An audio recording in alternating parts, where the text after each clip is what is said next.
Banner time. So, Frostfall or whatever Russian event, mini event banner. We have 3 ships, as I said before in the other gotcha video. Sevastopol, Voroshilov, and Kursk. These 3 ships. Let's go ahead and talk about them, guys. It's not a big video this time around because only 3 ships. So luckily, ramble is much. Hopefully. Anyways, though, Kursk, the heavy cruiser of this banner. Mudrock lookalike, whatever you want to call her. Heavy cruiser. Now, stats at 120, we have 4,777 health, 279 firepower, 212 on torpedo, 0 aviation, 126 on anti-air, 187 on reload, 65 evasion, light armor. Keep that in mind, guys. Light armor on heavy cruiser. 30 speed, 154 on hit, 10 luck, 0 ASW, and 12 on the oil cost. So right off the bat, like I said before, light armor. This can be a good or it can be a bad thing. In terms of good things, it won't be as heavy, I don't think. It probably is be kind of heavy, but not the worst. Bad thing is paper. Very, very squishy. If you guys use London, she's very, very squishy. Yeah, you can expect Kursk to be kind of like that as well, too. Now, she has an okay health pool at 4,777. Not the best for heavy cruiser, but it's decent enough. But light armor is definitely something you should be really, really wary about when using Kursk. Not something I don't want to all in right there. So, like that. In terms of light cruiser and heavy cruiser gun, efficiency 120, torpedoes at 120, and anti-air on 100. So, this ship right here can use both light cruiser and heavy cruiser gun. I think for the most part, you can use. I'd rather just use Drake gun, but if you guys don't have Drake gun, I honestly this thing heavy cruiser guns are just better. I was trying to proc like more shots or whatever than probably light cruiser guns, but yeah, I'd probably just use heavy cruiser guns though, like Drake does damage and stuff like that. Perma 1 firepower for heavy cruisers and large cruisers, I think, so that is very, very nice to have. And the skills. Lone Wolf of the Snowstorm. When battle starts, if the ship is the only ship in your vanguard, increase the ship's firepower and accuracy and torpedo by 15% and decrease her damage taken by 25%. So that's good already. That makes it so even though she's light armor, she is not going to take a billion damage at 25%, but she has to be by herself though, which is something you really shouldn't be doing much these days because oil cap and stuff. You should be running her in a full fleet. So again, she's probably going to be squishy most of the time. If there are other ships in your vanguard, every time the ship sinks an enemy, increase the ship's firepower, torpedo, and accuracy by 5% up to 15% for 12 seconds. Can only activate once a second. Effect does not stack. Repeat activations. Only refresh the buff's duration. So she loses her durability when you're using other ships, but if he sinks another enemy, then you can definitely run that way. So again, any kind of like zombie kind of buff or whatever is like whatever these days because you're supposed to be running full fleets. Not like this is a bad example, but most of the time you're running full fleets. It's negligible. And having the second part though, I mean it's nice, but this basically makes her like mob. As if you don't need enough of those these days. But she's basically a mob ship when you have something like this because she has to kill an enemy to get stats. And for boss content, there's only one enemy, so you can't sink her. You're not going to get the stat buff. So it has to be for mobs content, basically. Hunters, stealth seaplanes. 3 seconds after the battle starts and every 15 seconds, launches a level 10 special airstrike using 2 seaplanes. Okay, damage is based on skills level and the ship's firepower stat. That's interesting. Each seaplane applies a debuff to one enemy that increases their damage taken by Kursk by 10% for 10 seconds. The debuffs can target the same enemy and can stack up to 2 times. So that is actually pretty nice, I guess. Does damage, applies a debuff. Kursk does more damage. Nice mechanic. You can't really determine who gets applied a debuff though. There's multiple enemies, so that's the bad part. But overall though, it's a nice little debuff to have on enemies for Kursk to just knock things out for the most part. Hunter Stealth. Submersible. Every 15 seconds summons 2 level 10 flea mini-size submarines. I want to see what those look like. I haven't seen them yet. that fires torpedoes. The fleas remain active for 10 seconds and have a 70% chance to inflict a special flooding ailment last 10 seconds to enemies hit. The flea's damage is based on the skill's level and Kursk torpedo stats. So she's basically like, if I want to think of what she's basically a necromancer or a summoner. Soul leveling is coming out soon, so that's the top of my head. She can summon planes, she can summon submarines all by herself. That's actually really, really cool. Honestly, though, I still want to use her by herself. I would probably want her on a full fleet still, but definitely is pretty nice to have these extra things going on with her kit. It's actually very, very interesting. I want to see damage values on it, but any kind of like extra gimmicky stuff is always nice to have. I always like having like extra things like on my side, like whether it's more planes, any submarines, I guess, that are free. Always nice to have. So not a bad ship by all means. Very squishy though, light armor, but I think in terms of what she offers to a fleet, definitely not bad. Very weary about her first part though. Like I want the stat buffs on her, and it's 12 seconds. If you're running her full fleet, which you should. But if the seaplanes and the submarines are doing nice damage and she sinks something, then you're pretty much good to go.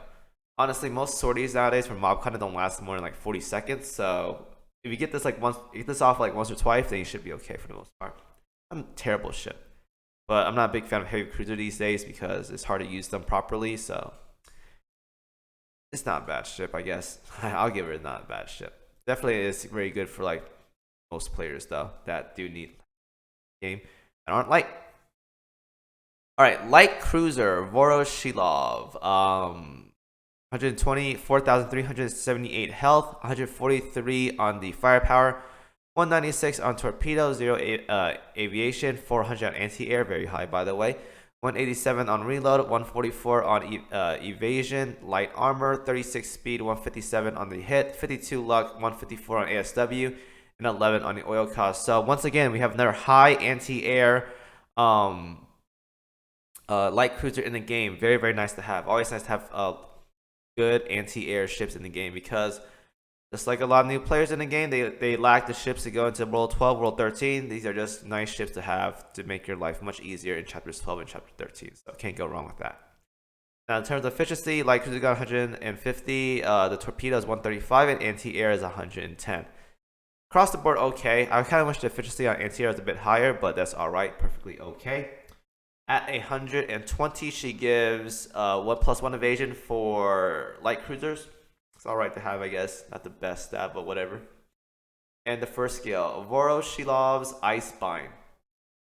This ship gains a special level 10 secondary gun during battle. Damage is based on skill's level, which inflicts the Ice Bind debuff to enemies hit, decreasing their speed by 2% for 4 seconds, can stack up to 10 times. So I'm guessing it's like one of those like generic ice debuff. If you hit something, it stacks up, slows them down. It's like a generic like freeze mechanic you see like in most RPG games nowadays. Repeat activations while the debuff is active. Also refresh duration. That's also very, very good. 4-second debuff. So up to 20% stacks up 10 times and lasts for 4 seconds. So she has to keep applying the debuff. And basically that enemy will never get like full speed. So that's actually really second skill. Revolutionary Composure. When the battle starts, increase the ship's evasion rate by 3.5% up to 8%, but decrease her speed by 3. Don't know how I feel about that. But whatever. When the ship's anti-air fires, increase the ship's evasion by 15%, much better, and decrease her aircraft damage taken by 15% for 8 seconds.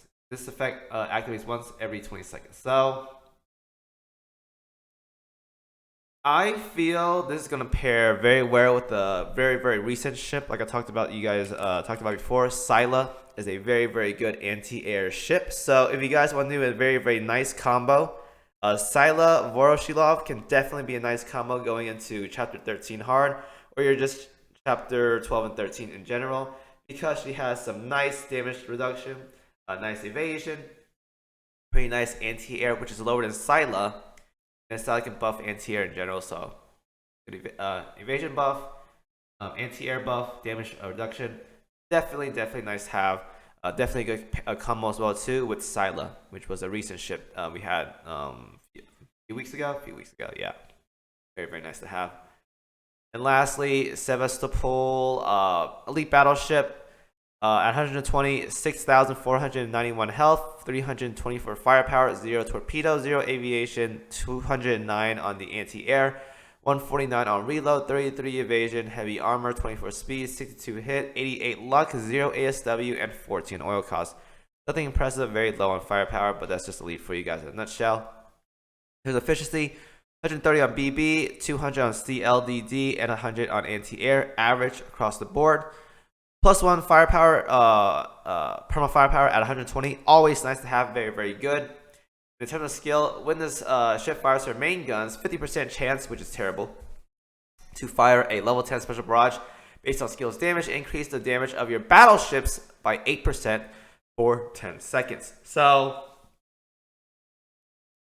okay, the thing is, it's like a scuffed Duke of York because you have to proc the 50% chance to get not only the barrage, but to also get the 8% damage buff for your battleships.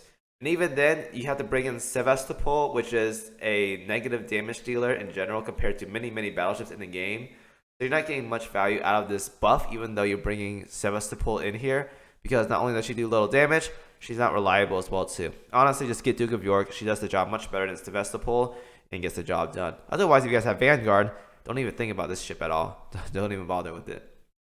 But it's alright. Not even. Just get Duke of York. Fortitude of Ice. When this ship fires her main guns, a random ship in your fleet recovers 8% of her max HP. Nice. If that ship is a Northern Parliament ship, also increases her evasion by 15% for 10 seconds.